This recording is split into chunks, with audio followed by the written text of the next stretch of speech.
রাষ্ট্রের স্বাস্থ্য খাত হবে এমন যে যখন প্রসব বেদনায় কোনো মা কাঁদবে, রোগে শোকে কোনো সন্তান কারো বাচ্চা কাঁদবে, তখন রাষ্ট্রই তার হাত ধরবে। হ্যাঁ, রাষ্ট্র নিজে এসে তার হাত ধরবে যে আসেন আমার কাছে এই সুবিধা আছে। স্বাস্থ্যখাতটাকে আমি এভাবেই দেখতে চাই। ভাই আমি আপনাকে কি বললাম যে শেখ হাসিনা পুরো স্বাস্থ্যখাতকে ধ্বংস করে দিয়ে গেছে। সে সরোয়ার্দী মেডিকেল, ঢাকা মেডিকেল আরও বানানো সম্ভব ছিল, সেগুলো বানায় নাই, তারা নিজেদের পকেটে নিচ্ছে। হ্যাঁ, মানে এই যে একটা পদ্মা সেতু দেখায় যে পদ্মা সেতু করে একদম উড়ায় ফেলছে, মানে অনেক কিছু করে ফেলছে। ভাই এরকম পদ্মা সেতু বাংলাদেশে 100টা বানানো সম্ভব ছিল, তারা যে পরিমাণ টাকা নিছে।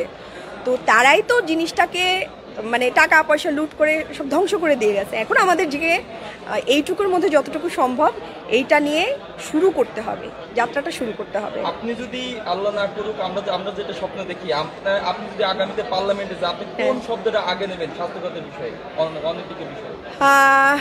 এক কথায় বলতে আমি একটা কথাই বলবো যে